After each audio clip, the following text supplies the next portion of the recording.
increasing diversity of America's populations, the dangers of sectarianism are greater than ever. Whatever we once were, we are no longer a Christian nation, at least not just. We are also a Jewish nation, a Muslim nation, and a Buddhist nation, and a Hindu nation, and a nation of non-believers.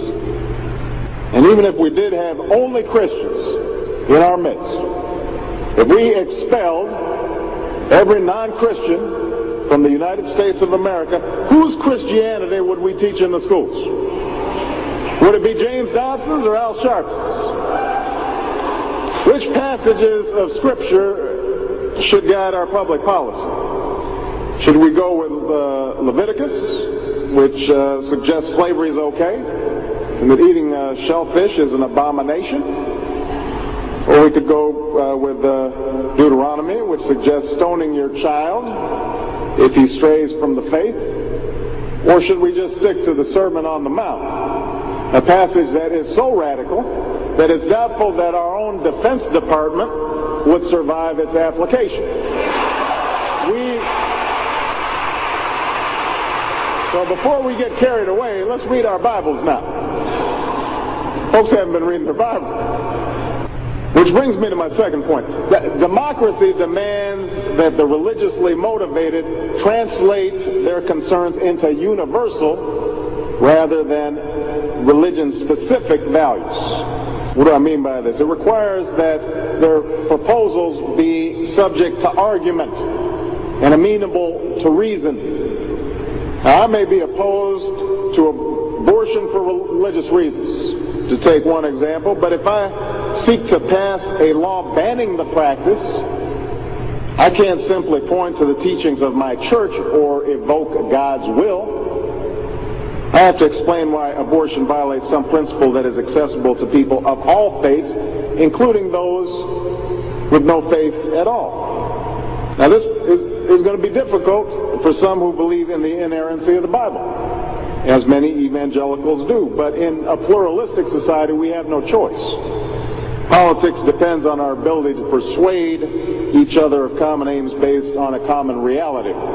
It involves compromise, the art of what's possible.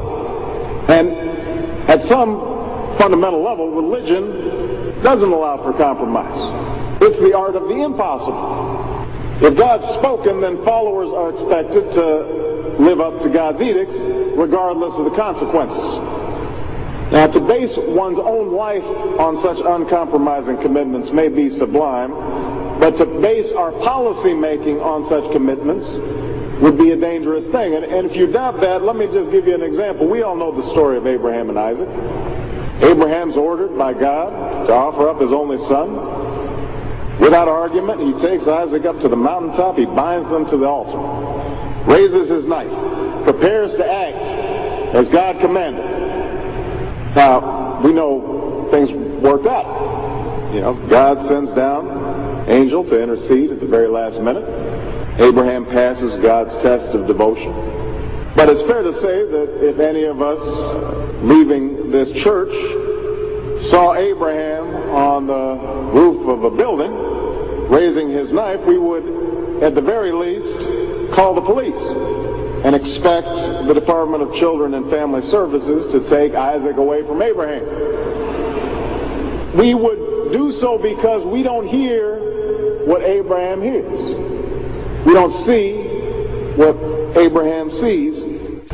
And so the best we can do is act in accordance with those things that we all see and that we all hear, be it common laws or basic reason. So we have some work to do here.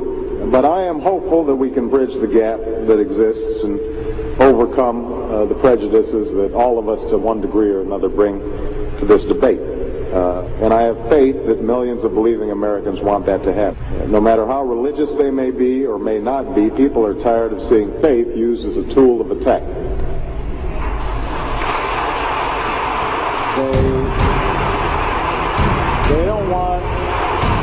They don't want faith used to belittle or to divide, because in the end, that's not how they think about faith in their own life.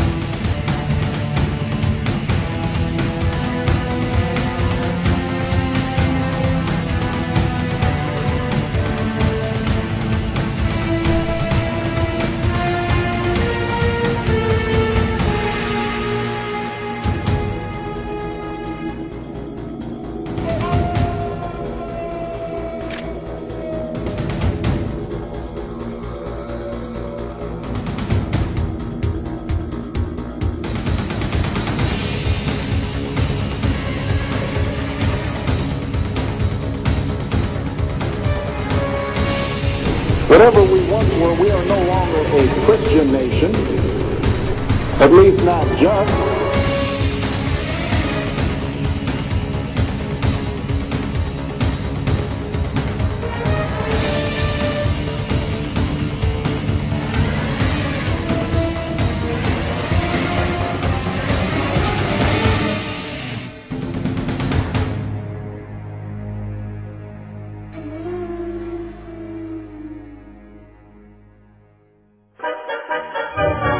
Os planos do anticristo.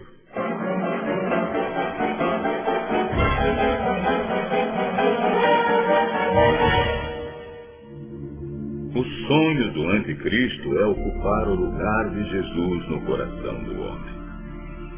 Ele quer ser adorado na terra inteira. Seu plano é dominar o mundo. O anticristo não é aquele ser estranho descrito por Dante Alighieri na Divina Comédia e representado por diversos pintores da Idade Média. O diabo hoje ocupa espaços estratégicos.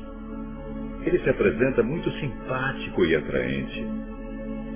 Usa métodos modernos como teorias religiosas, concepções políticas, livros de conselhos pessoais, músicas de sucesso, belos filmes, prazeres do corpo. Nesse final de milênio, Satanás quer dar sua última cartada. E ele tem provado que não é de brincadeira, não. Ele joga muito pesado. É bem provável que o demônio conquiste a humanidade no terceiro milênio através de uma discreta liderança política mundial.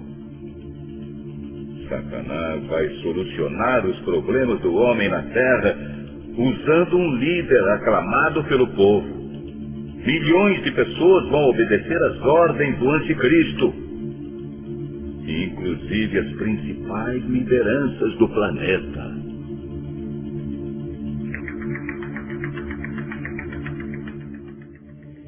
Está cada vez mais evidente que haverá um confronto das forças do bem contra as forças do mal.